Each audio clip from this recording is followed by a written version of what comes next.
Good afternoon.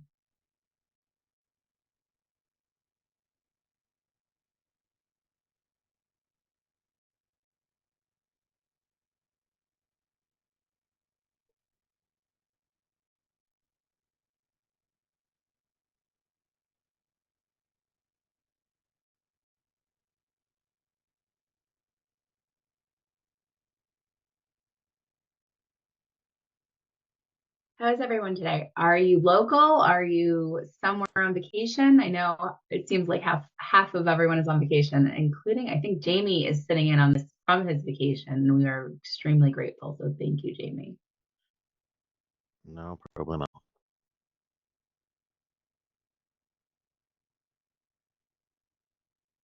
I'm gonna chat the location for the documents, and then if you need me to send you directly via PDF, I can send it again to your email. Thanks. And I did send those out again last night, including two new documents from Ed that were not in the original document reel. So there's a lot of attachments. Scroll through the attachments.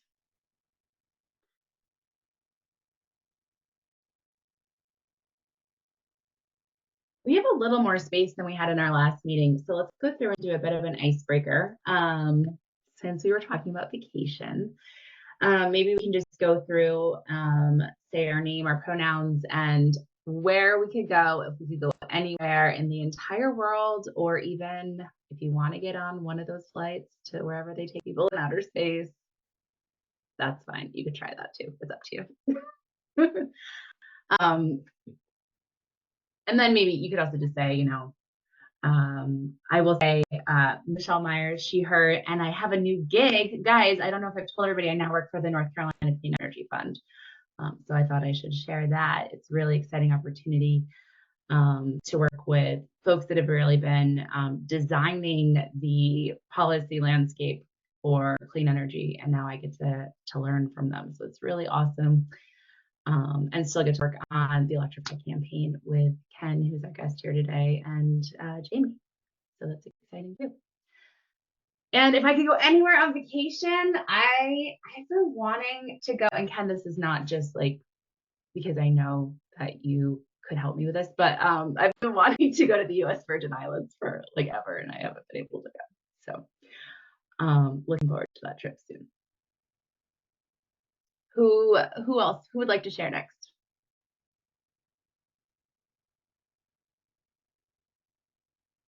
I'm Clary, sit on the BHPCC, and my partner and I are cooking up our honeymoon to Italy very soon. So over the moon excited. Congratulations.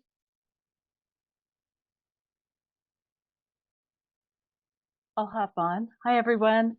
Emily Hurd here with Let's Go Electric, and she, her pronouns.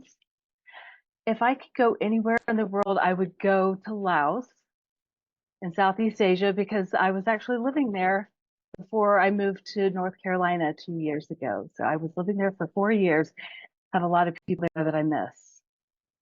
And I'll popcorn it over to Kira. Hi, everybody. Kira Bulan, City of Asheville.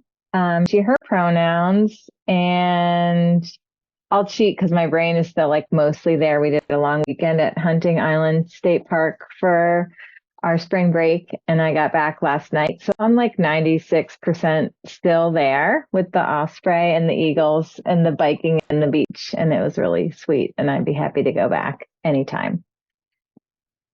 And popcorn seems helpful, so I'm going to send it to Micah. Everyone, Micah Kraus, she, her, and where I'm going this weekend is Lima, Ohio, because we're having a family reunion and it happens to be right in the totality path for the eclipse. So that's exciting, but it's also Lima, Ohio. I would much rather be going to New Zealand, which would be my ideal vacation destination, maybe without kids. Just going all around and seeing all the sights and nature, all the nature. But instead, I'll be in Lima and it's gonna be great. Seth, I'll popcorn to you. Hey y'all, Seth Little, he, him. I didn't hear all of the setups, but I think we just got back from Burnsville. We had a lovely first half of spring break. Got away from in the cool and are back for the cool, and excited to be home and to see all of you.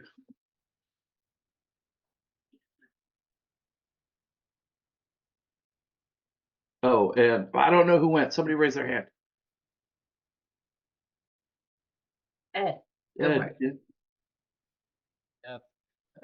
I'm Ed Maggart, he, him, and I want to go on all the trips with all of you. Let me just say that, even though Liam's not exciting, I mean, a solar eclipse, come on. I think I would pick Antarctica. And I will kick it to Jim. Jim Tolbert, he, him. Interesting pick. This is one of my you can ask Brad about this one. One of my 5 areas where I talk to people about dreaming local. Like I try not to dream of going back to Ketchum, Idaho, where I used to go with my dad every 3 years near the farm he grew up on and go hike the mountains there. And instead try and dream of going to like Seven Island State Park in Tennessee and doing some birding there where I can get to in my car and stay on the ground with on some wheels. And I'll kick it over to Brad. This Yes, was all a setup just for Jim to remind us. So thank you, Jim. This was you took the cue. sorry, I didn't quite get the question other than what are you doing this weekend? And I'll be attending the Citizens Climate Lobby Southeast Regional Conference. What was the other question? Your pronouns. Oh, he, yeah, there you go. Wonderful. And I'll send it to somebody else who's not done.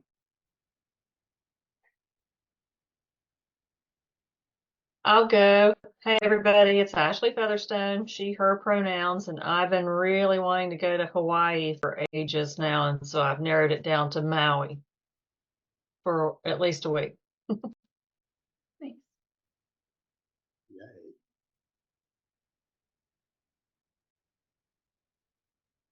Ken, Jamie, either one?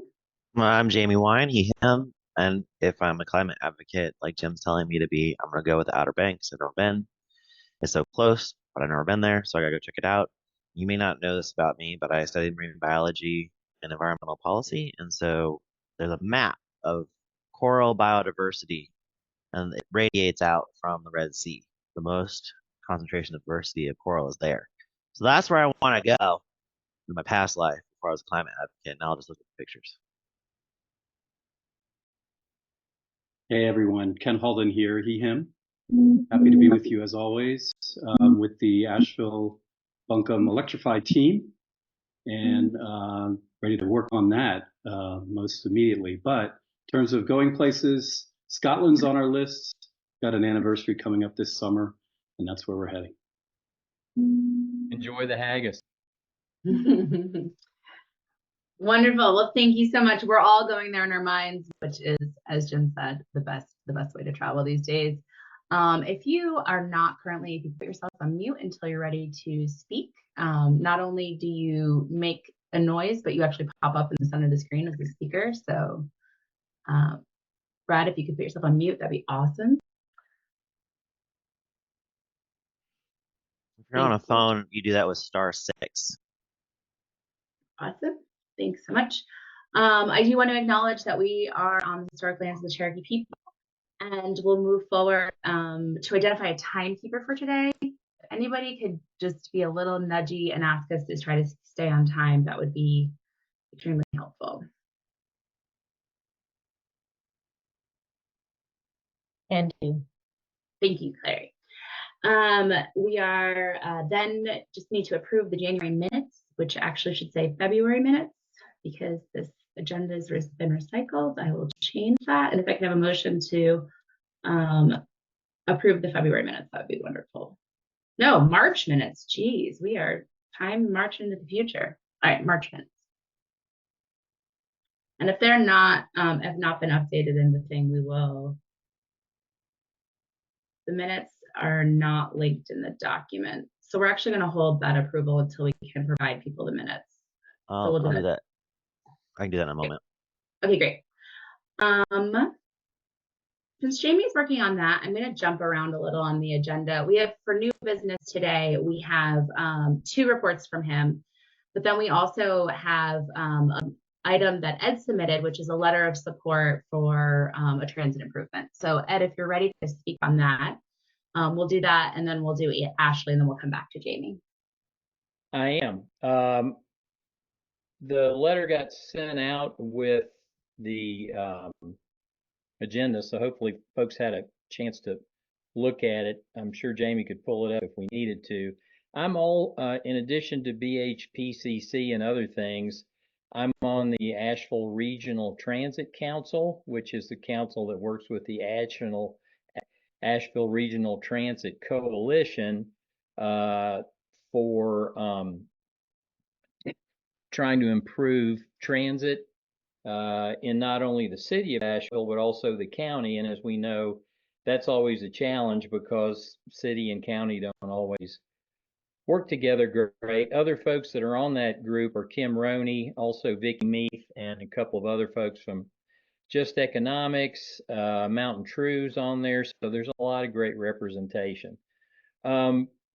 Recently, one of the things that the council decided to do was recommend an increase in the frequency of routes in South Asheville, specifically S3 and S6, which is kind of the Hendersonville Road corridor. There's affordable housing out there. There's a lot of people out there that want to come in and out of town.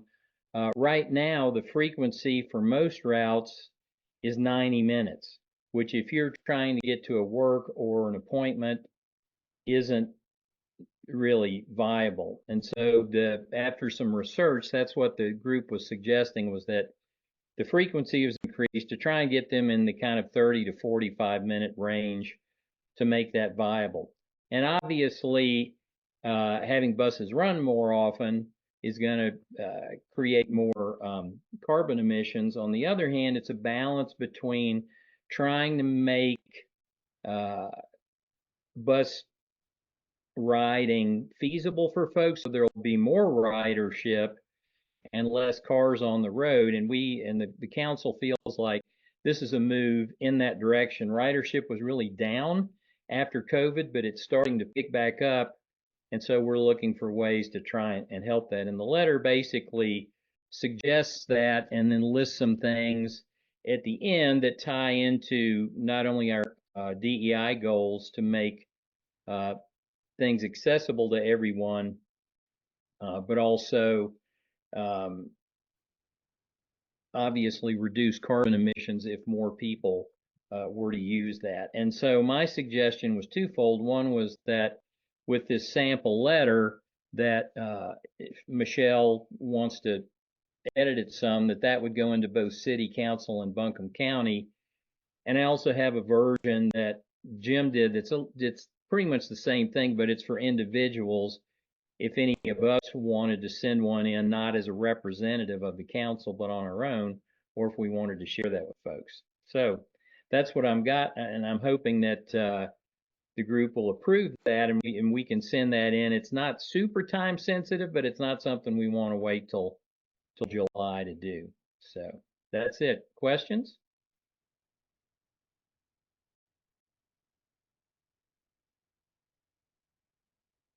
I'll speak in favor. I think it's a great please idea on the intersection of trying to service people with a little less means to actually have transportation, as well as encourage transportation that's environmentally more responsible, where a 90-minute frequency on a bus route is basically a non sequitur for most people trying to do that. And just to give credit where credit is due, I did write an individual letter, but by plagiarizing completely everything Jamie wrote and changing some pronouns.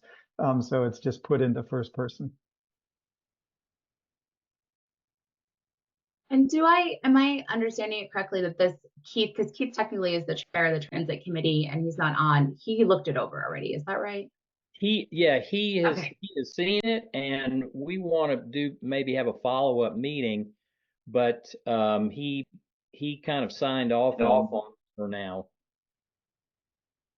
And he and Jamie and I kind of communicated, since Jamie's been kind of leading the inclusivity efforts too, that it seems to be a good triangulation between our overall goals and transportation and making things accessible for folks who don't have a car. Or one of the guys on the council is actually represents AARP and works with different associations for retired and or disabled people in Asheville who can't drive, even if they could afford a car. Jamie, and the equity task force, did they think it was a good idea? We talked about a lot of other stuff. Okay. We did not talk about that. Okay, no worries. I'll leave it there, and then if there's any further discussion, now would be a good time, and then we might just do a quick, if you're in favor of using the BHP's name to do this advocacy, we'll do a hand show of support. I would just say, from an emissions standpoint, we always advocate transit definitely reduces emissions when people share rides. So I would support.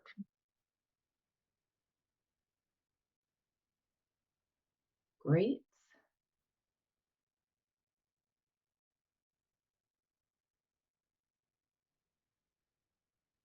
Brad? Yeah, just from the point of view of the initiatives committee, we did meet and approve this, and it's consistent with our reduced vehicle miles traveled initiatives. Great. Well, it seems like the sentiment around the table is pretty favorable. Any opposed or any further questions? All in favor? Give me a high five. Oh. All right. I think it's unanimous. Wonderful. I'm just going to take what Jim and Ed had written, and I might just mention our carbon reduction goals and how this is essential in meeting those carbon reduction goals. So it really comes from the BHP voice, and then we'll send it off. Please modify it any way you want. Yeah. And I was wondering if Jamie and Michelle, y'all could maybe send out that some version of the individual one to everybody at some point. So if any of us want to do it, not as representatives, but as individuals, or share that with someone else, that we could do that as well. I did drop them in the supporting document folder. I can send an email to you. Is it fine there, or do you want to send an email? I'll let other people answer that question.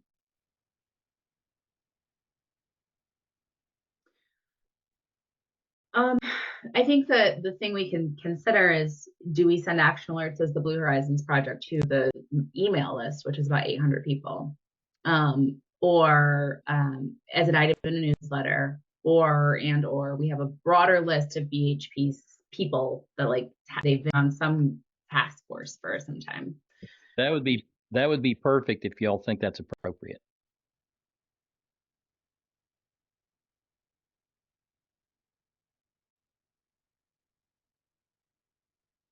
Should we include it in the newsletter, Jamie? Are we set up to do? Yeah, we should. Okay, we'll do that, and we'll figure out the logistics offline. All right, very good. Ashley, do you want to talk about the is it the Air Quality Champion Award? I might be misnaming that, but the award that you sent over. Yes, thanks. It's called the Clean Air Excellence Awards, and it's something we do every year. We've been doing it for like 20 years now, and so we're taking nominations. We send it out to all the air quality, our permitted facilities, but then we try to get the word out in the community, and we're just trying to recognize businesses, organizations that are going above and beyond requirements to reduce emissions. And, we haven't got any nominations yet this year. Last year, we recognized Dynamite Roasting Company. They had one of the first electric delivery vans in the area, and we were able to calculate emissions reductions from from that and their solar system and everything. So we're taking nominations till I think it's April 11th, and we've got it on our website. I can put a link in the chat. But just thought, Keith suggested bringing it up to you guys, which I thought was good because you guys obviously know about lots of great projects and different things that different organizations are doing. So I'll put a link in the chat to our story. It's got a little application form, and anybody can feel free to contact me if they have questions. So thanks.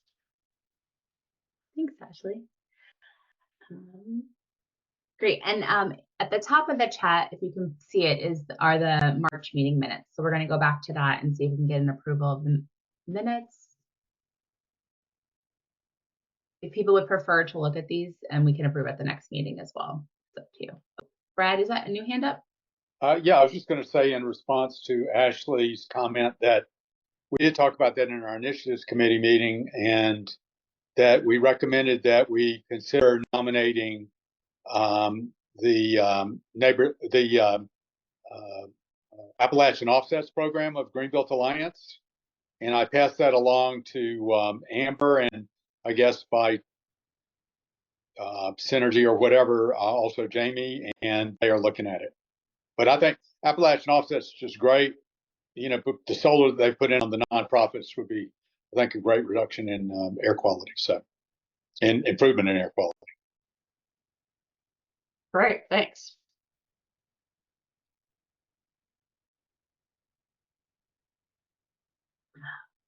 Okay, wonderful. Would we nominate them as a body, or is it an individual that would nominate? Ashley, I guess that's a question. Either way, they can self-nominate, or an individual member from this group, or the council. Or as a body. Either way would be fine. And it's April 12th is the deadline, but if anybody needs an extension, we could probably extend it by a few days if need be. And we can always get back with the applicant, if there's questions. We have a committee that reviews it. So. Okay, thanks for the chat. Thanks. Or the link in the chat. Should we do approval of minutes? A motion will move this forward.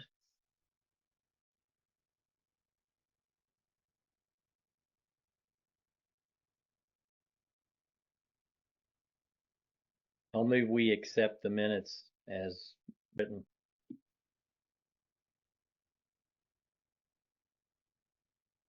I second it. Okay, all in favor? Do it again. And if not, yes. All right, seeing none, motion carries. Thank you. Jamie, I'm gonna turn it over to you. Thank you. I will share my screen here.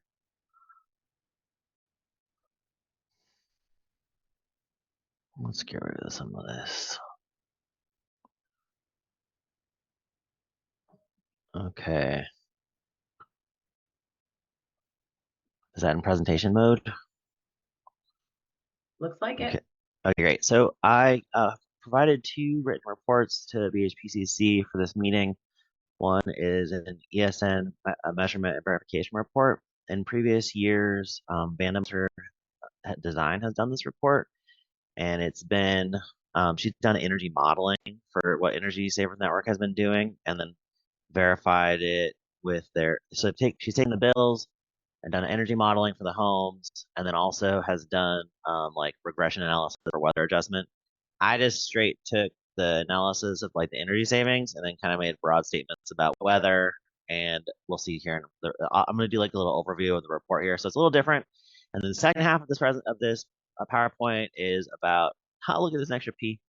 Is about program evaluation from what y'all told me, and then also staff feedback about like BHPCC effectiveness.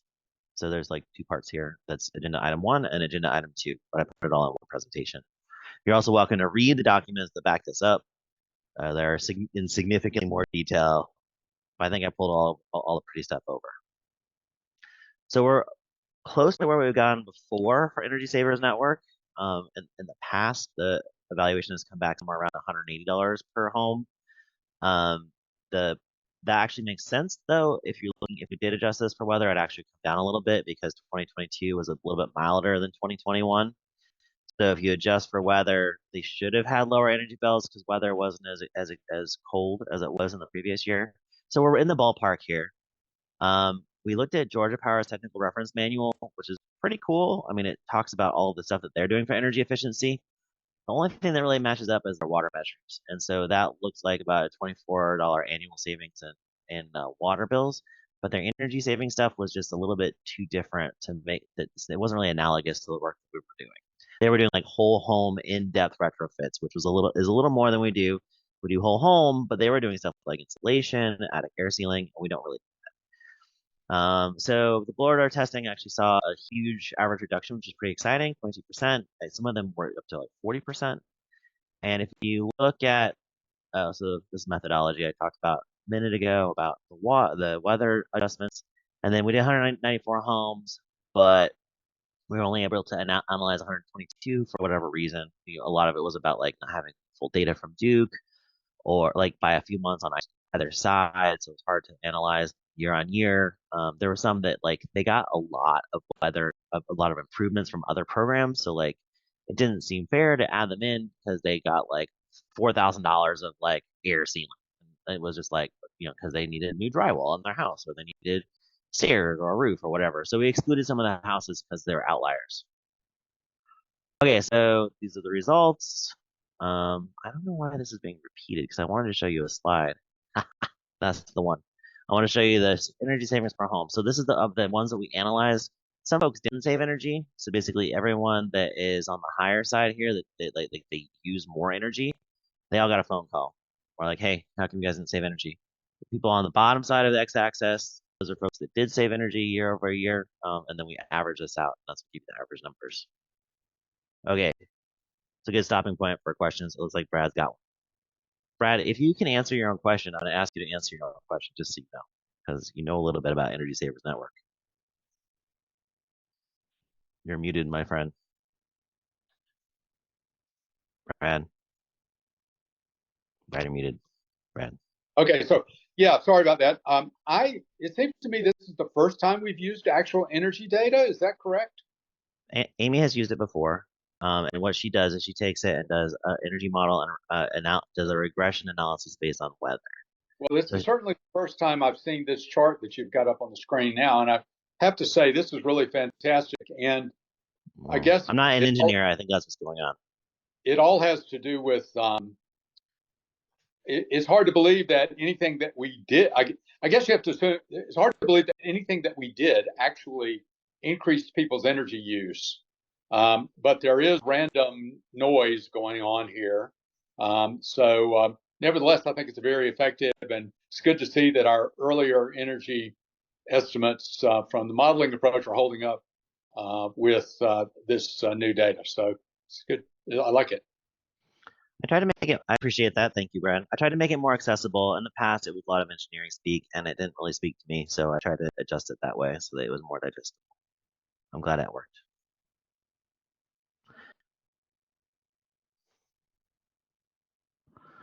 Okay, so that's the energy like savings themselves, but this is more about like a measurement of like who we're reaching and are we doing the right job? Are we reaching the populations we're trying to reach? We think yes.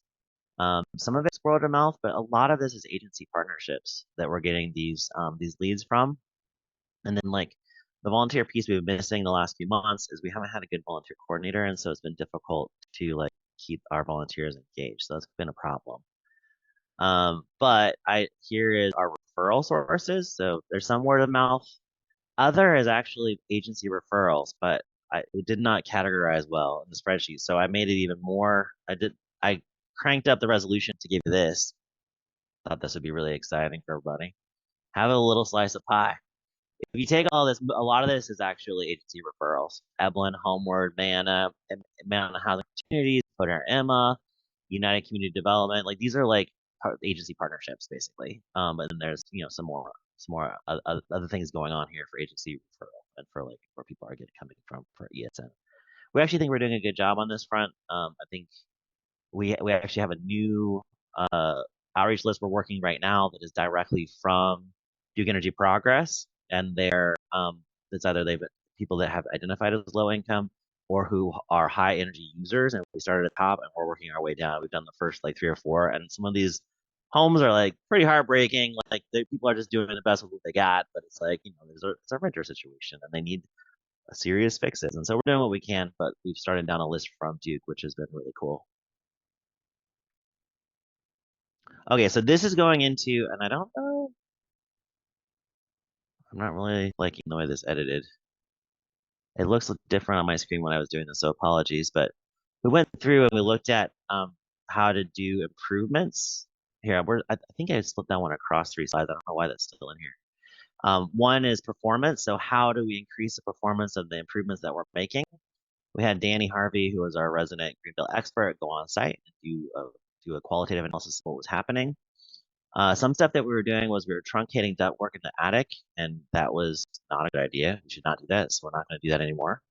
And then there's some moisture issues with the inserts for the window inserts, and so we're going to stop doing them, which is a hard decision because it's kind of the origin of the program, and there's a lot of love there for that piece. And if you think about it, like just anecdotally, you would think that by adding an insert in these windows would be beneficial.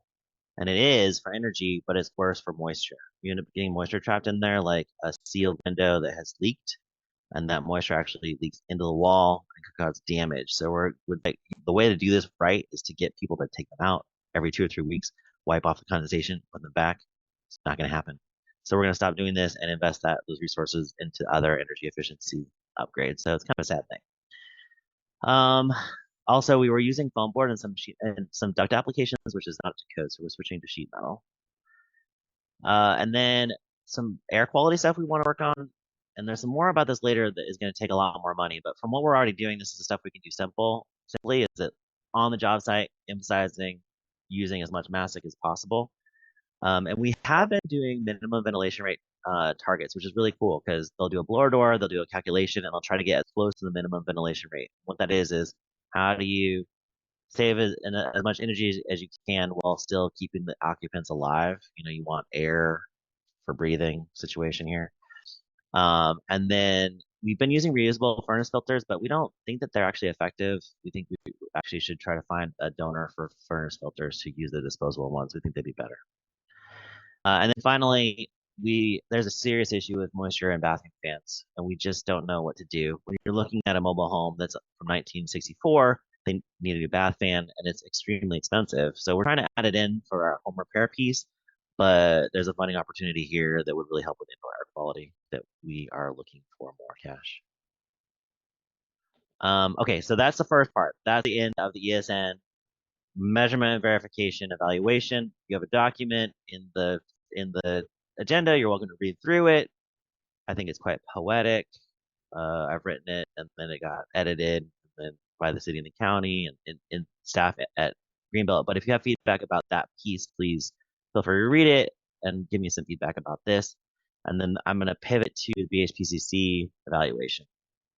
But I'm going to take a breath there. If you have questions about agenda item 1.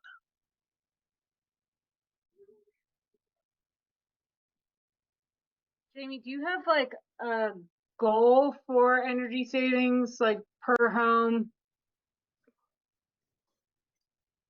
The energy saving measures are expected to last 10 years. And so if you look at the $180 to $220 per year range per home, then you're getting like double the savings of what you're putting into it in today's dollars. So you're putting in about $1,000 or $1,200 of effort. We think you're getting out about $2,400 of performance over 10 years. And since that's where our MMB has kind of come in the last 3 or 4 years, or 2 or 3 years, actually, it's like 2020, I think was our first year that we started doing this. Anyway, it's consistently come back around $200, $180 to $220. And so that's the target. Like there's no emphasis to go higher or lower. It's just that's what we're going for. Duke Energy Progress is paying us for this. And they are also doing their own qualitative analysis. We have not heard back, or like quantitative and qualitative measurement and verification. We have not heard back anything from Duke. So we await for that first report, because this program really got kicked off last March. For them, it's only been about a year. So Okay, so no, the answer is no. I don't have any real goals. I have what has been before, and I have what people tell us what they want us to do. okay, but it sounds like your goals are kind of based on like return on investment. And I think there's some indoor air quality stuff, but it's not as financially supportable. Like it's hard to find folks that want to work on indoor air quality, but that's a really important health aspect. I know that Medicaid does have a program around this, and I would like to talk to them more about it, because there could be additional resources to work on indoor air quality, which could be bathroom fans. So there. Actually, Jamie, I've recently been in touch with the people that are running that program, and I connected them with Jackie, but I don't think I looped you into that. I want to be So looped in. The Equity Task Force brought it up last time. let's close the loop on that. Great. Jackie, do you want to be on that thread with Jamie or no? Sure. Great. Wonderful. And I just want to give Jackie a shout out, because I think she was in one of these photos as a volunteer for Energy Savers Network. I'm going to step in. We're 2 minutes before we have to maybe wrap up the first section of the agenda, so we might want to pivot unless there's anything else on ESN. Looks like Brad and Jim had something. Yeah, I just I think your savings are missing the savings for the oil and gas units, where we do air sealing for people that oil, heat, and gas, which is I think is about 15 to 20% of the population. So if you add that in there, the return is even higher.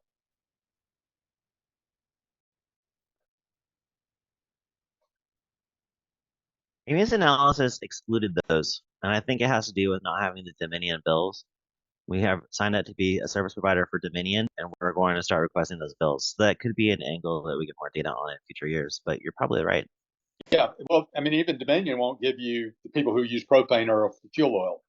So it's impossible to get that information. So I just think you say that potential for an increase on the upside. The only thing I would add is that, Jamie, we're in discussions, you and I, about how to extend the things like getting new heat pumps, doing electrification, all that sort of stuff, which is, I think, a major opportunity for energy savers. Absolutely. BHPCC program evaluation.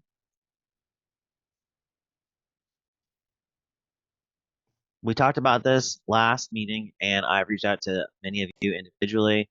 I think I took input from like a dozen people. I haven't talked to a couple of past members yet, but they said they would get back to me next week. So I might add some more stuff in here. But we did some internal discussions. I've talked to city and the county, and basically I'm reflecting back what I heard from everybody. If I got it wrong, please chime in and tell me I'm wrong. I appreciate that. But the idea here is, how is BHPCC doing, and is it meeting city and county sustainability goals? And can we pivot to do a better job of this? And it includes ESN, but it also includes other pieces of the BHPCC. And Kira or Jackie, if I've messed that up, let me know. But that's my intention of presenting this back to y'all. And there's a document in the agenda. It's a little confusing. A couple different kinds of measurement, verification, and evaluation kind of happening at the same time. So Energy Savers Network, we have 90 homes in the contract for fiscal year 24, which is ending in June, at the end of June. And going into fiscal year 25, which starts July 1st, these are the 4 options that we could shift or pivot. These come from internal recommendations from our staff, but also from other folks in the BHPCC. There are homes that are not covered by Duke Energy, which are served by electric cooperatives in the county. So that would be excluded from the Duke funding we've got. So that'd be a good place for support from public dollars. Also, we've only gotten to about $800 per home, but our costs are more like $1,200, and we're trying to bridge that gap with volunteer hours. We talked about a couple $100 of assistance from the city or the county to like make that complete if need be for fiscal year 25. It'd be cool to expand the apprenticeship program. I think that there's like a level of like economies of scale here if we get to 3 or 4 crews. And then, like Brad just mentioned, low-income outreach for electrification for one-on-one conversations, getting folks involved in Let's Go Electric. For community engagement, 3 main points here, and I went into depth on this in the actual paper report because I pulled in the work that Micah and Seth and the community engagement committee and Jim and Ed, and I'm naming names and it's getting a little onerous. All y'all's effort. This is kind of distilling that down. It's like if we simplify social media, emphasize like in-depth analysis of wins that we're getting, and then pay for advertising around that in social media, that'd be a really good way to elevate the work that we're doing instead of doing so many posts focusing in on a few that are more high quality of like a win that we're emphasizing. Dropping back away from big festivals and fairs and then doing a whole lot more community presentations. And y'all have really stepped up on like your presentations you're giving, which is pretty cool. So like really leaning into that and like finding these neighborhood champions, it seems like a really good way to go, which is what I'm hearing y'all say.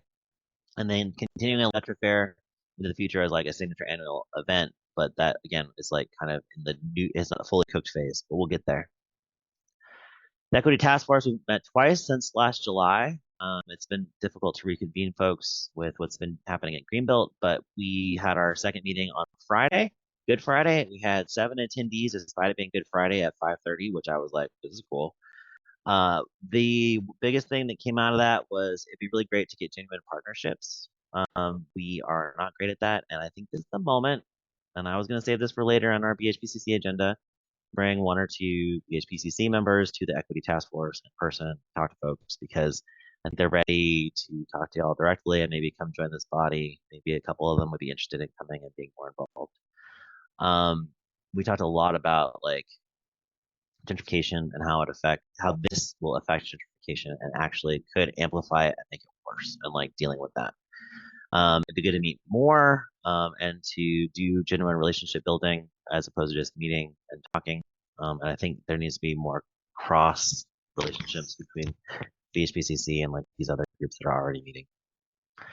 And then as far as administering the BHPCC, like some feedback I got from folks on one-on-one conversations was that we need to be taking more action towards climate goals, that some of the resignations feel like we weren't taking substantive action. And then implementing the renewable plan more. There are specific task forces or projects that are like implementing the specific areas of the renewable energy plan that we came up with. That, in the 2 minutes I had, I hope I made it. That is the BHPCC reflecting back to you what I heard you say to me. So there you go. Some adjustments to be more effective.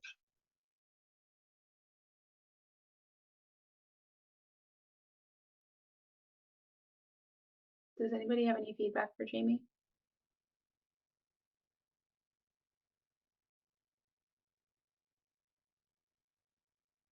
Brad's got his hand up. Does anybody who hasn't spoke yet first? Sorry, I just have a thing with equity. Gotta do it. All right. Thank you for holding. Jim? Yeah, didn't mean to jump in front of Brad here. Oh, I thought you said Brad had his hand up. So I was like, Brad's had a lot to say, but Jim, okay. So Brad, we'll get to you though. We'll get to you.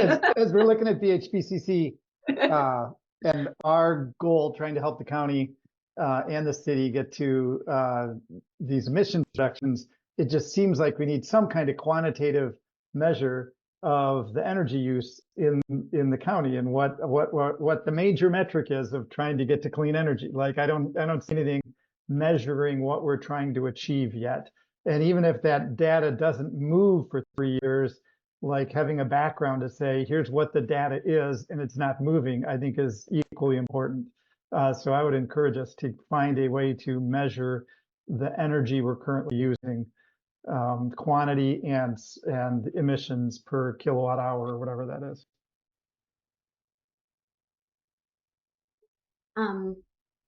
Thank you, Jim. I have just one thought on that from the feedback is that just from past experiences on different boards and working in this sector for so long, I mean, I've seen the best of intentions and the wildest of ideas. And, you know, there's very often times when those ideas come up, the follow through is really hard. And it's really hard on a council like this, where we're all working professionals and this is total volunteer. I mean, just writing that press release for Power, you know, Pair, like that takes away from billable hours, and I'm trying to run my own business, right? So we're all here to volunteer, and that's incredible. So thanks, everyone. And I highly recommend that we just take 2 or 3 things and really go big. And one of them is coming up. I mean, Electrify Asheville Buncombe is coming up. Power Pair is one of them. And, you know, we've got some events that we're doing, which are good opportunities, but I would just recommend that we think more strategically and focus in on a couple big initiatives, and then maybe we have committees around those 3 initiatives, and we have someone from different sectors in each, because what I have noticed is that a lot gets kicked to community engagement, and that's a really powerful group. I'm excited to be a part of it, but this is a community engagement initiative. Like, that shouldn't be a committee.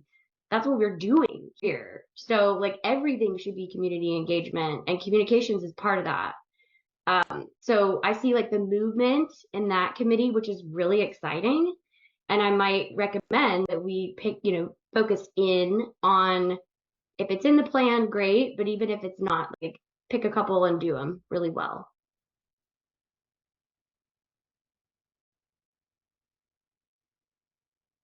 Thanks, Claire. I think that could feed into the work plan conversation that we've been having, and we might end up cutting short today. I might suggest that our next meeting, which is supposed to be a hybrid / in person, maybe we do a work session on just like work plan and getting to like actionable items for the year or maybe the 2 years, if that seems like a good response to what you're suggesting. Yeah, cool, wonderful. I have a couple of things on here, Jamie. I wonder, and we might cover this later, but we were talking about neighborhood champions and it came up here, and I wonder if we ever sent a recruitment email for neighborhood champions, because that list of 800 people on our VHPCC email list, like, those are pretty actively engaged folks. I don't think we've done a lot of broad community outreach in the way that you capture emails, which I think we should do. But right now, those people are like dyed in the wool, and it seems like the right list to ask for community champions. And I don't know that that made it into the last newsletter. Yes, definitely. Jim, I feel like you wrote out a description somewhere. I can just steal that. I'll find it and email it to you, whatever I've got. Yeah, I think I did. Okay, Yeah. I'll add it in. Eventually, we'll get to the Electrify campaign, I promise. But they did send an email out to the people that were recruited for Electrify to be community champions. And I don't think that it wasn't broader than people in this room and like one other person who used to work at Greenbelt Alliance. So we haven't done the right type of community engagement I'd like to see there. So if we can get that in the next newsletter, that would be great. The low income HVAC, I would hold off on really building out a robust program, or build it now, but don't launch it until 2025. That's when the State Energy Office will announce their program to distribute the federal funds that are available for low income HVAC, and that could subsidize maybe the entirety of those systems. So if you're going in and they're broken, that's one thing. You might try to think about how to service people that are, the systems are at end of life, but right now is not the time to try to like find grant money to do that. You should wait until these funds are available and it's clear how those funds will be available, because people below 80% of the area median income could be eligible for a completely free system and ductwork and support work. And so you really knowing the shape of that program will know if you did need funding, what like the bridge or like the gap funding might need to be. And then there was one other thing, but actually I don't know what that is right now. So does anybody else want to, does anyone else have any questions on this? I mean, I'll chime in on the low income program. I mean, Electrify is launching now-ish, and I'm hesitant to like leave people behind for a year plus. I mean, I think Jamie and I have looked at opportunities like for some like pretty limited funds to start a low income program. And yeah, we might be like leaving federal dollars on the table, but I think it doesn't hurt to like get a few of those projects under our belt in the next year and then go after more federal funding later. Sure. Being well positioned to help allocate to federal funds would be great. Maybe a few projects would be good. Okay. Brad? Well, yeah, and Jackie, maybe it'd be good for us to talk one-on-one about this, but you know, the other option besides us finding additional money is to just send clients over to Community Action Opportunities, who has enough money to do this, and they are likely to be in line for those state level funds. I'm not sure we will be. And, you know, one of the things we might want to be doing for 2025, Michelle, is getting Energy Savers in line to where we know, we kind of have an idea of what it's going to take and starting to develop our capability to do that, because I think most of that's going to require an energy audit with energy audit tools. It is beyond the detail of this meeting. So, yeah, thank you. Okay. Anything else, or should we move? I haven't been looking at the chat. Let me see if there's stuff in the chat. We're over time. Clary, thank you. Okay, we are moving on to old business, and I'm going to kick it over to the team at Bright Spaces to give us an update on Electrify. Hi, thanks, Michelle, and good afternoon, everybody. I'll just say real quickly, we continue to move along the path that we've described, and things are getting really real now.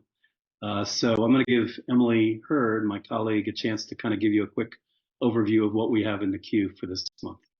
Emily? Hi, everyone. Yeah, we do have some updates on Let's Go Electric. The website and platform is going really well. We've just signed on several new contractors for HVAC work and energy audits. And we're also wrapping up the second round of edits for the website. So we're feeling really pumped about the Let's Go Electric platform.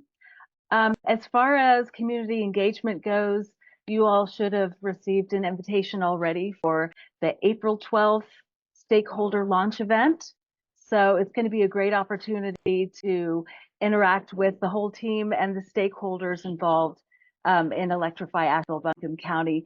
And we're counting on you all and thankful for your advocacy work for this program. And so the stakeholder launch event is going to be a great opportunity to get questions answered and equip yourselves to drive awareness of Electrify ABC. So also we welcome you to invite people to the April 12th stakeholder launch event.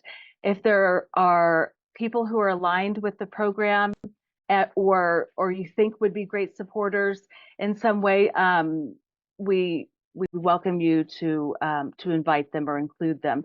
Please do RSVP so we know who to expect. So that's our stakeholder launch event. And also just wanted to shout out to Buncombe County. Jackie is on this call. We're thankful that the communications team has chosen the date of Monday, April 22nd to share the Electrify Asheville-Buncombe launch release. So that's Earth Week. And we will be sharing the full press release around the county's launch release as well. So that's the week of Earth Day, or more specifically, Monday, April 22nd. So it was great to see that Jamie's presentation of the BHPCC program evaluation really centered on community conversations and engaging Asheville and Buncombe County citizens in their own neighborhoods. That's as you all already know, that's really in line with what we've had in mind for the Electrify Asheville-Buncombe outreach.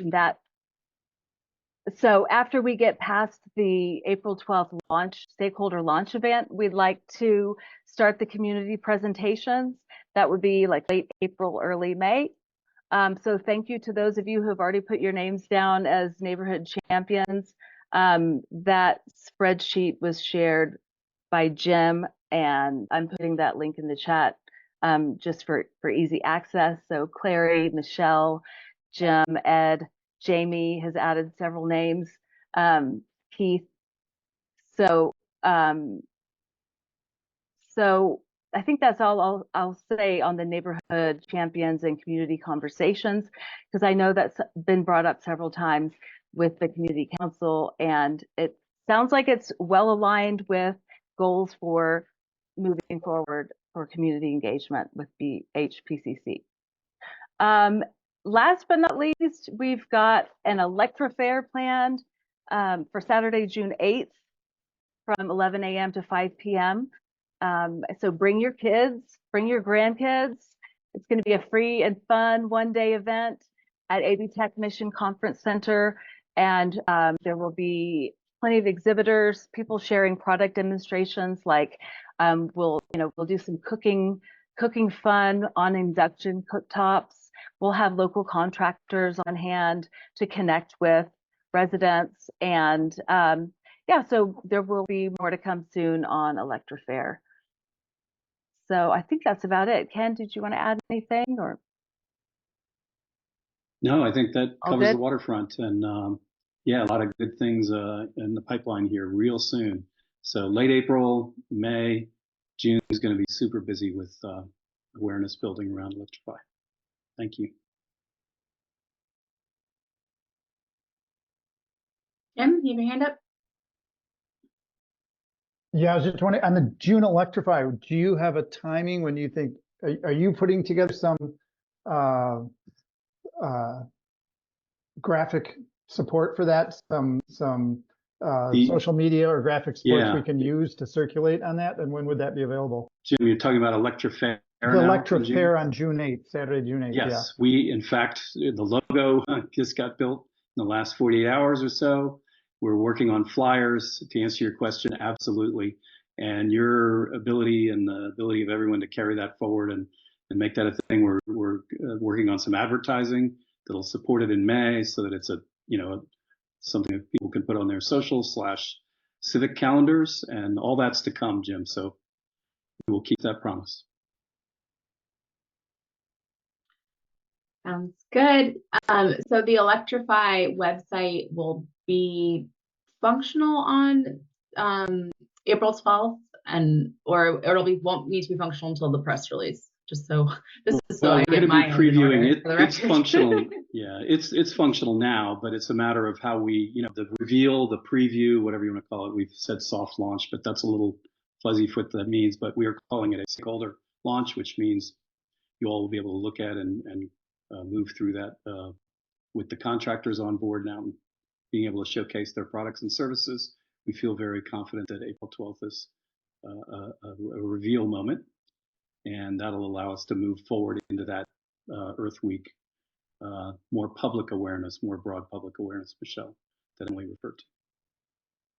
Is it accessible without the password, Ken? The website? It's still blocked at this point. We're doing some back-end technology stuff. Last time I looked, and I'm probably not the one to ask, but particularly on the technology side, but you probably still have some blocks in there, yes. But the contractors are making their way through it, which is really essential to a successful marketplace. And while we were on this call, one affirmed that their services and products are on board. So Jackie, we're real close to that sort of openness. Yeah, I just looked. I saw a new one on there, so that's good. Thanks. Yep, we've got 4 HVACs and 2 energy audit firms, so it's starting to get more robust as we go.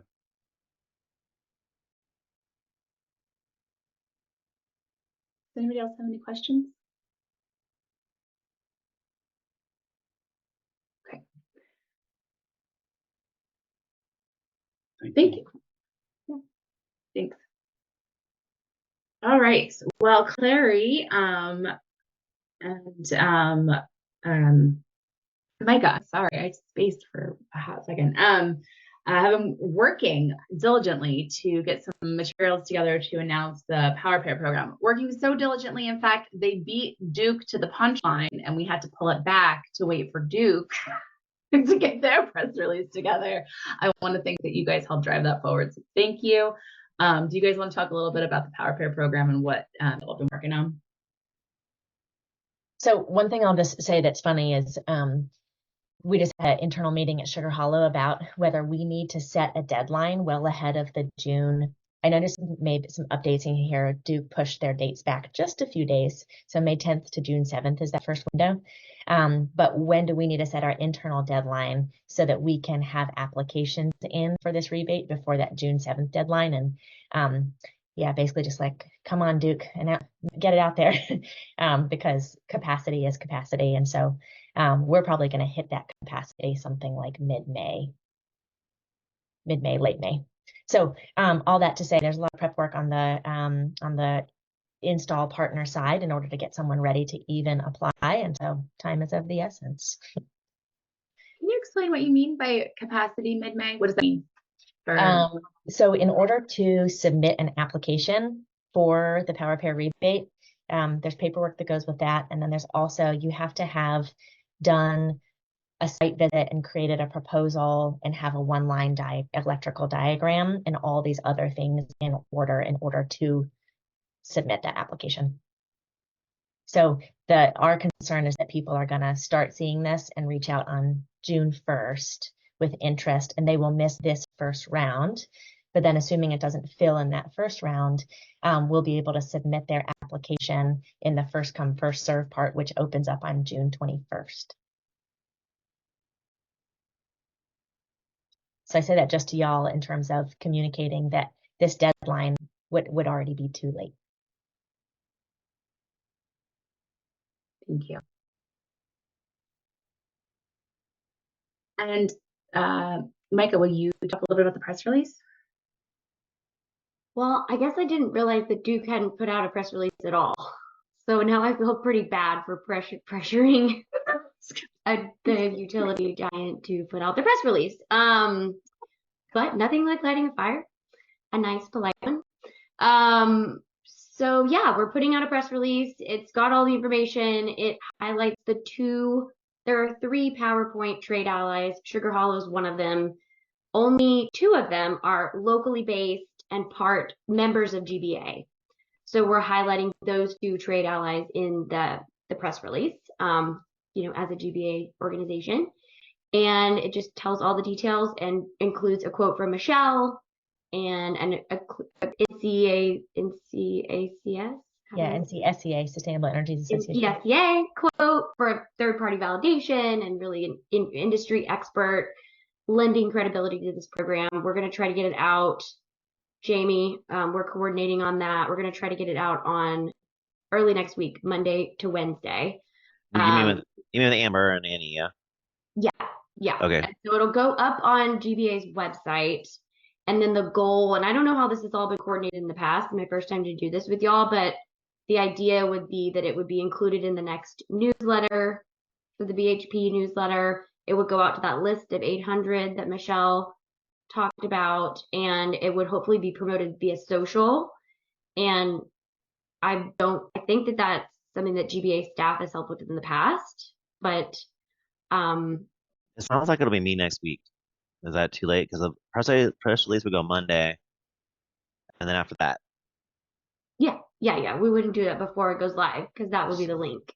So the newsletter would be like 3 things so far from this meeting, so we can get that out the door.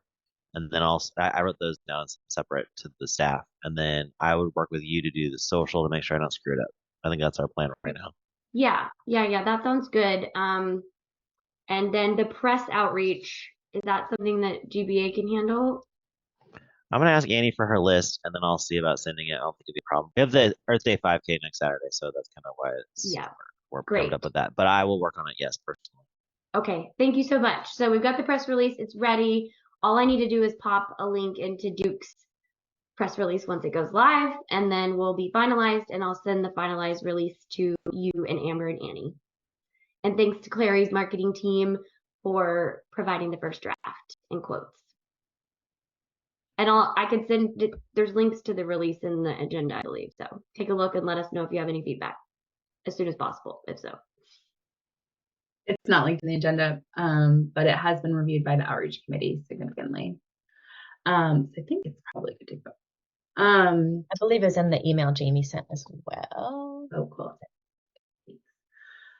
I think there might be an opportunity, and I'm glad Ken and Emily are here, to do like a harder media pitch for the local free paper, the Mountain Express, that kind of rolls all of this together. Electrify, the 5K, sorry, 5K. I don't run, so I forget how many Ks it is, but great. and Power Pair all in one. And I wonder what the best way to coordinate that effort might be. Well, Michelle, I can report on the county's communications kind of strategy around this, and that we're relying on them because I think their relationships with the news media on this, I'm talking now about Electrify Asheville Buncombe, is really important and key to getting the attention it deserves. And Mountain Express is on their list to start reaching out to next week. We may even invite, depending on how those pitches go, to join us for some preview at the April 12th meeting at the library, as mentioned. I can't say how rolled together these other items that you mentioned might be, but I think once we get the word on how that media pitching goes, we can kind of share who those contacts are and then add into the mix anything else that fits the bill, if that's where you're going with that. But they're going to be doing the pitching for Mountain Express. So. And there's also Mountain Express is giving a discount for Earth Month. I don't know if you have an ad. I hope you do. Yeah, we do. In Awesome. fact, and Jamie, didn't want to bother you while you were traveling, but we're working on that with the ad rep at Mountain Express to be in those special editions during the Sustainability Month. So we'll be in that last week to coincide with the awareness that we're building, and then hope to tip that over into May and then work on Electrify awareness through advertising. Yes. Is there money around that? And does Greenbelt have to add a pot? How are we doing We have the funds. We have the funds to support this, Jamie. It's a matter of kind of doing it within the nonprofit structure of the GBA. I gotcha. Yeah, we can sort that out. Yeah. Yeah. So and the ad rep knows you all too. So, but that's how we were going to structure that, if that's okay. Yeah, of course. But the ads are in the works. Yep.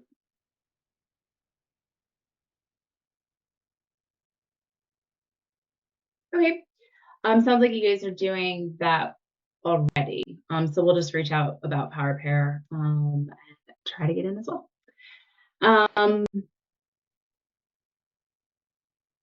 Anything else about Power Pair? I guess I was going to mention that this might be an opportunity to work with the North Carolina Clean Energy Fund to do a pilot offering of solar financing, which is something we plan to do anyway. But we started a conversation with Clary, and finding solar financing without huge dealer fees is really challenging. So this would be a tremendous opportunity to kind of create these similar credit union type loans for solar and battery storage. So that's something that we'll be rolling out hopefully by May 1st with this program. It is a pilot, so but we learned that it would only take 1 day to onboard a contractor, so that would be something we could do pretty turnkey.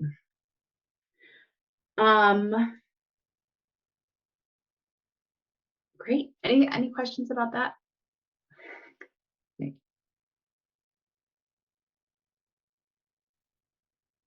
Oh, we're not even like over time. Amazing. Tariff on bill financing. Does anybody, Jamie, do you want to take this? Do you want me to take it? I can't either way. I feel like I talk a lot. Oh my gosh. Who else was in that meeting? There's got to be somebody else. Wait, who else is on the call? Kira. Yeah, you should get Kira to do it.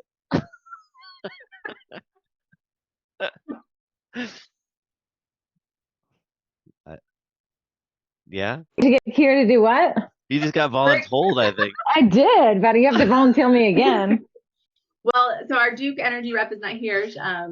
Hopefully Jennifer is having a great time on vacation, but we just wanted to give a little update on tariff on bill financing. I was not in that meeting. Oh, I am not the person. Right, Sorry. I'm sure I have a great presence, but I was not there, so you must have imagined me. So I can do it if you want. If you want a break. You take a break. You take it, and I'll say whatever. Yeah, sure. Okay, tariff on bills here. It's 8.5% about, and the idea here is that folks can fund upgrades at their homes about energy with their energy bill. It's not linked to the person; it's linked to the building. It's added to the energy bill. If the energy bill is not being paid because energy is off, then the payments pause. it's going to be recorded at the county. So when there's a property transfer, you'll know that it's there and you can pay it off at closing if you want, because it does encumber the property itself. And there's only like 3 or 4 things. It's like air sealing and attic insulation, heat pumps. Michelle, is it solar in there or not? I can't remember. Anyway, there's 4 things. You have to use one of their contractors. So ICF is going to do the audit. I don't know if you're familiar. ICF is a huge national company. They do energy stuff.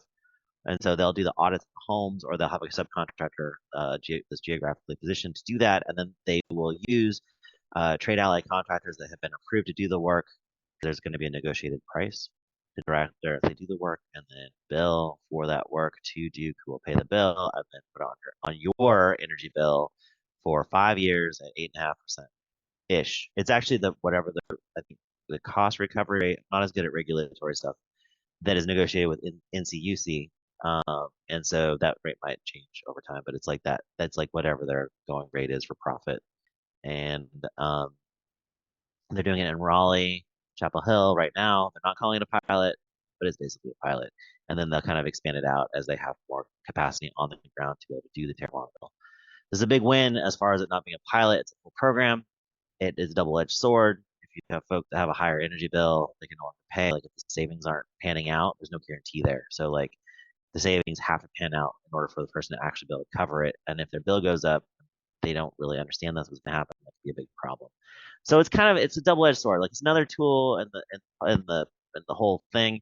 And I think it was cool to be on the call with Michelle and with Jen Weiss, because it was like, y'all were talking about, oh, that's cool. Now we know how that's going to fit. Now we can look at what we're doing over here and see how that's going to all fit together. And so it was neat to see that happen on the call when they did the briefing. All right, Michelle, what I miss?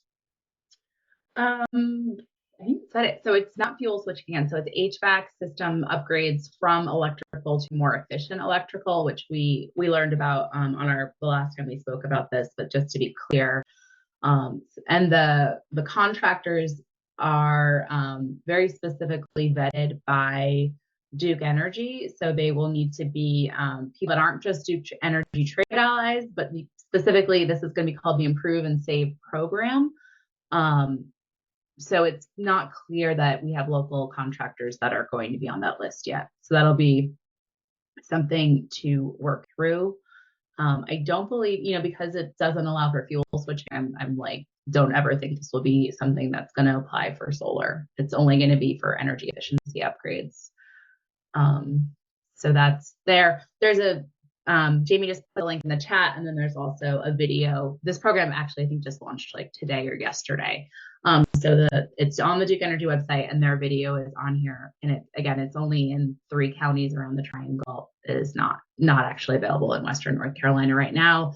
If anybody signs up from Western North Carolina right now, they will be put on a wait list.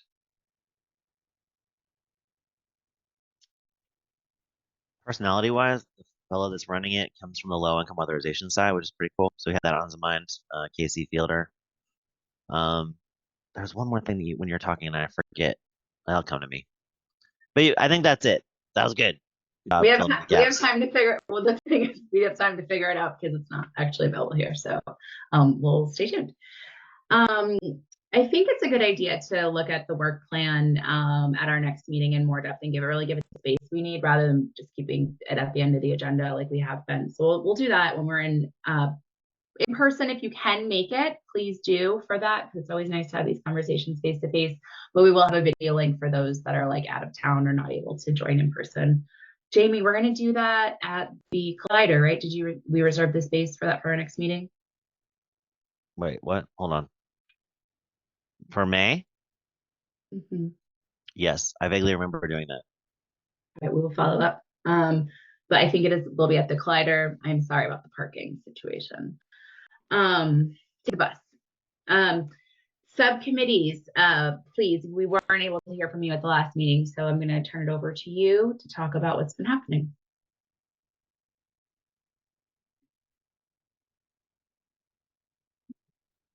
I'll jump in. So a lot of the community engagement committee has been talked about, a lot of the activities that we've been focusing on. as well as tracking what events we're getting out and speaking at, what opportunities are out there, and trying to connect people with opportunities, where we've got kind of a forward-looking tracking sheet. If people haven't seen it, I just threw it in the chat. And please feel free to like add events or like bring things to our attention or say, hey, there's a blank line here with this event. I think we should be there. We'll find a way to cover it. The only piece that I didn't hear covered so far, Ed, correct me if you see other ones, but Micah's work on Asheville Beer Week. If Micah needs to cover a little time to give an update on an event coming up in a month, a little over a month. Yeah, let me just share. Thank you so much. Let me just share our flyer for this Beer Week event. Y'all have heard about it, but it's happening on May 21st. Everyone, please come. I'm going to be suggesting, drafting up some suggested social. I'm working with Beer Week right now to get it on all the right calendars.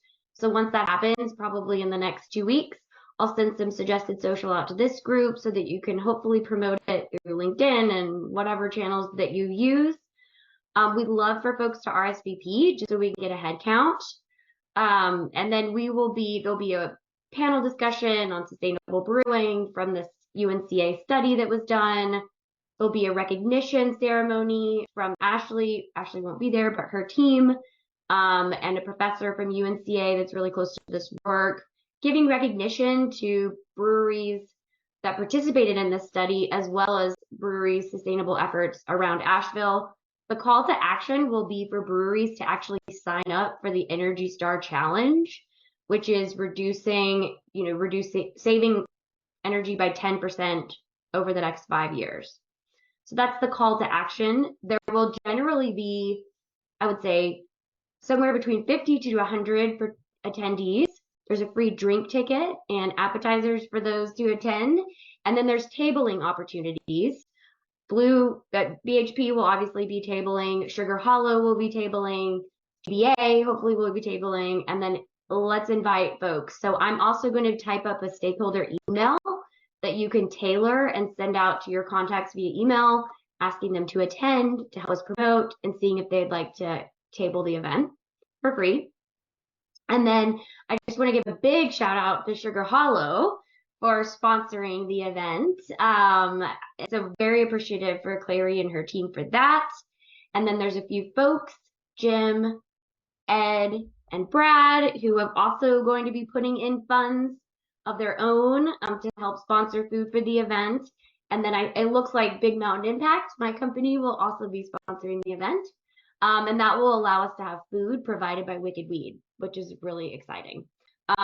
So really it's a celebration of sustainable brewing, brewers, and eco-conscious residents. There'll be folks from industry and just regular old people, us, and other experts in the field there. So hopefully we'll get the promotion out in the next couple of weeks. And I have an ad running in the Mountain Express during the same time as Asheville Electrify Asheville Buncombe during Earth Week. Any questions? Anybody if you would like to volunteer, Emily, thank you so much. Oh, actually, Asheville Electrify Asheville Buncombe is also going to have a table, and Emily has volunteered generously offered to volunteer the event, and I'm looking for 1 to 2 other council members to table the event. So if BHP is going to have a table, we're going to need someone to be there for the first 30 minutes to table the event and for the last hour. So ideally 2 volunteers, 1 for the beginning and 1 for the end. And then I think between Emily and I, we will have everything else covered. So if you are available that evening, I know a lot of people are out of town, but if you're available and would like to volunteer to table for BHP, please reach out to me directly. We'd be greatly appreciative. If anybody else would like to sponsor and donate food for the event, please reach out to me as well. We're still looking for around $500 to $1,000 for that. Thank you. Oh, I should say that this is the beginning of a series. So as electricity rates are rising, water rates are about to rise. similarly by 11% over the next 3 years. I think that's right. And that is sadly likely going to put some local smaller breweries out of business with electricity and water rates rising. So there's a company in town called Exact Water, and we're thinking of doing a water saving focused sustainability brewing series coming out of this event. And then we like to do series, workshops, presentations, webinars.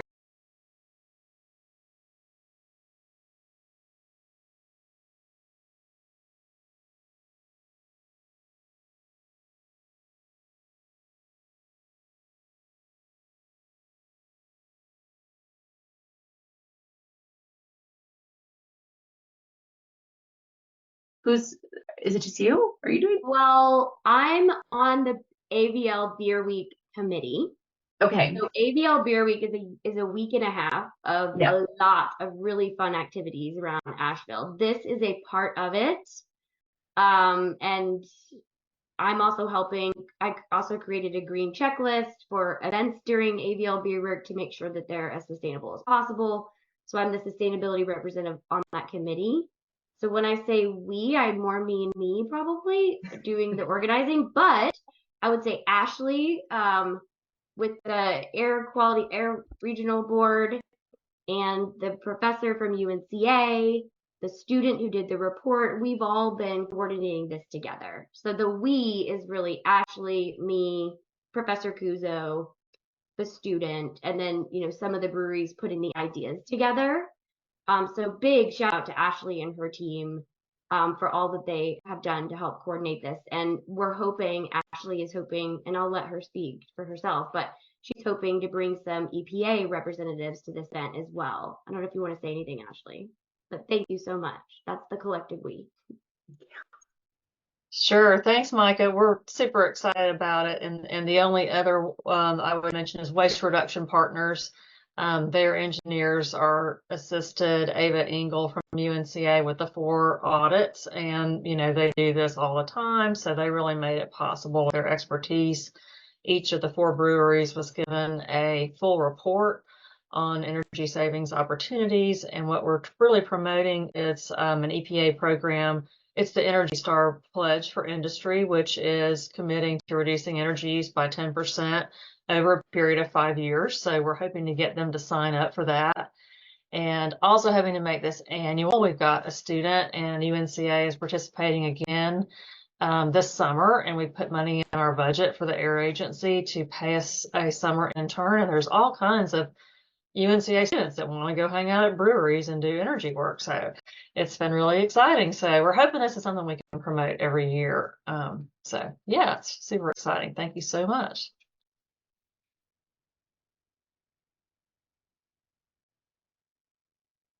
It's tremendous. Thank you so much. We're really excited, and I feel like BHP is a big part of this. I'm just gonna say that. Like, it's like, where do our hats fall off? It's funny. But I really, tremendous work. That's really cool. And I'll volunteer if I'm in town. The Initiative Task Force. The initiatives. Oh, yes, sir. Committee. We met a week or so ago. I sent out the minutes. And a lot of the things we've talked about already. I'll just mention a couple of things. Jamie and I are meeting at Gibbons Estates to do a presentation to their resident council. There should be about 100 people there. The focus of the presentation is going to be on the strategic plan for 100% renewable energy, and trying to engage them, the people there, in that process.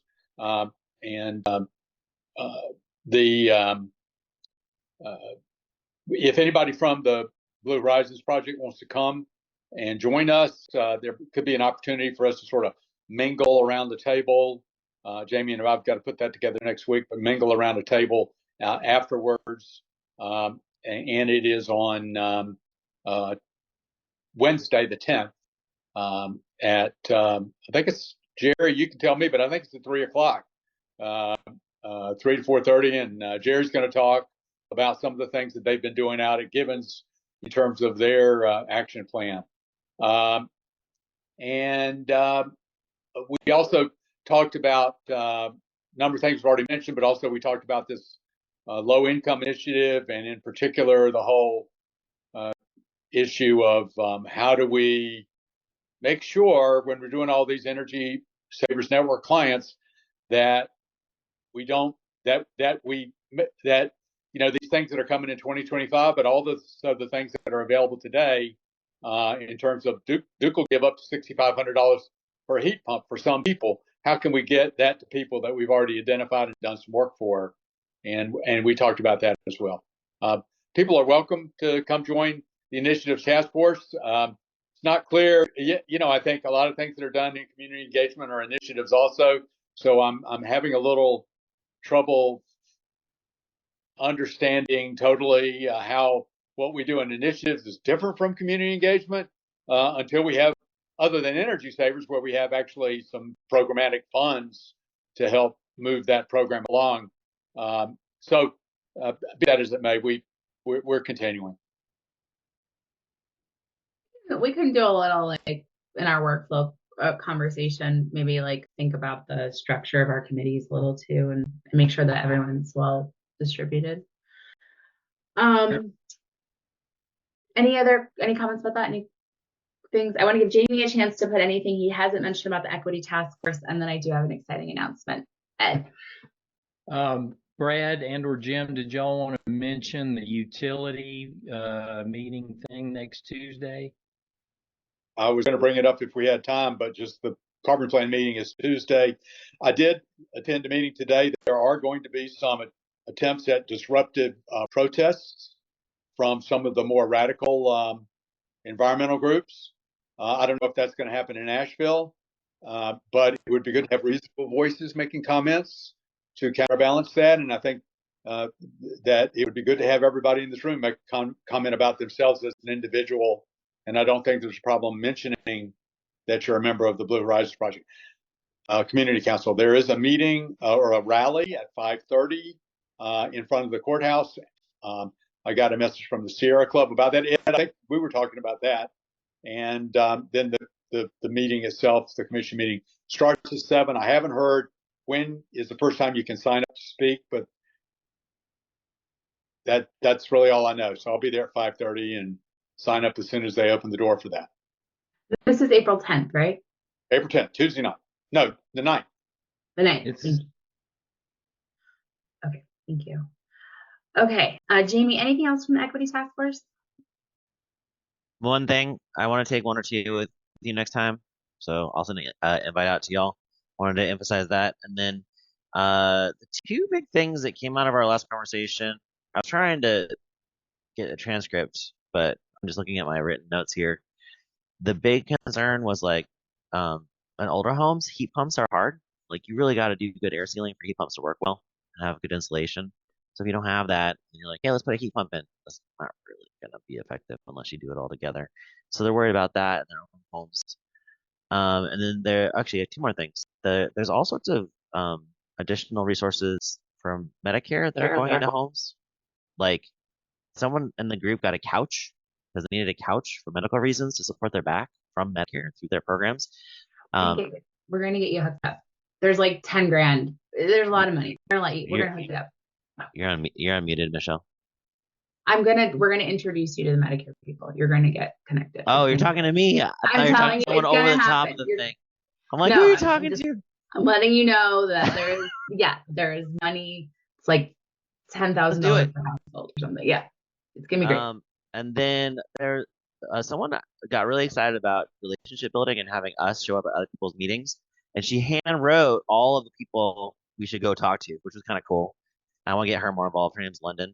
And then she also, they also gave us a calendar of all the events at that space. And a lot of these are like public events that we go to that are like deeply in a more diverse community. So there are going to be tangible ways for y'all to plug in. I need your help. And it's coming. So it's exciting conversations from the equity group. That's it. That's what I got.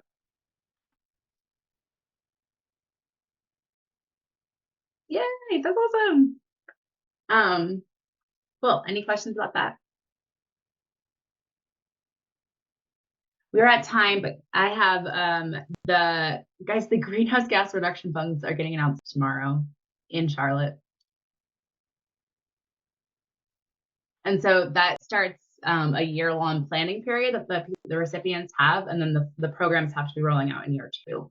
So it doesn't mean the funds are available. I know everyone's like, when is the funding? It's still delayed a bit. So that's what I have. I'll report back more when we know. Could you step back like 5 feet and give that a little more detail? I'm less than familiar with your. Oh, the funds that are allocated through the Inflation Reduction Act, there were applications to become awardees, and then there's these like across the entire country, there's like these I think they're all nonprofit banks technically. The funds are going to be allocated and then distributed from them to sub-awardees, and then people that are program partners who aren't necessarily direct sub-awardees.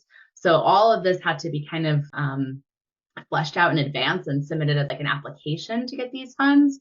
And the groups that will be receiving the funds are getting the award notices tomorrow. And so then because there's already some like pre-planning that's been done, they'll kind of know how the awards are flowing.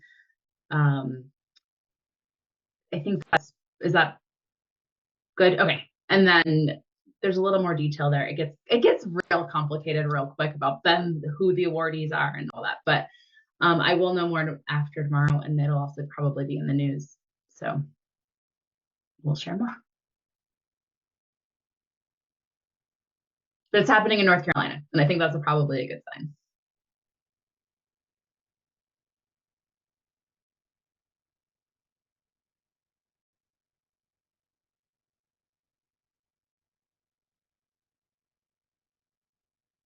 Okay, any other announcements?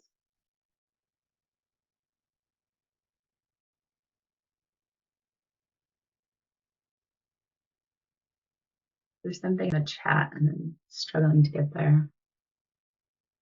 Sorry, I was trying to put a link about the announcement, but I realized it's Politico, so you might not have access. That was the first. I Googled it and got a little bit of your info there. So cool, great. I didn't know the dollar amount, $20 billion in federal funding, and I was able to open that, so hopefully other people were as well.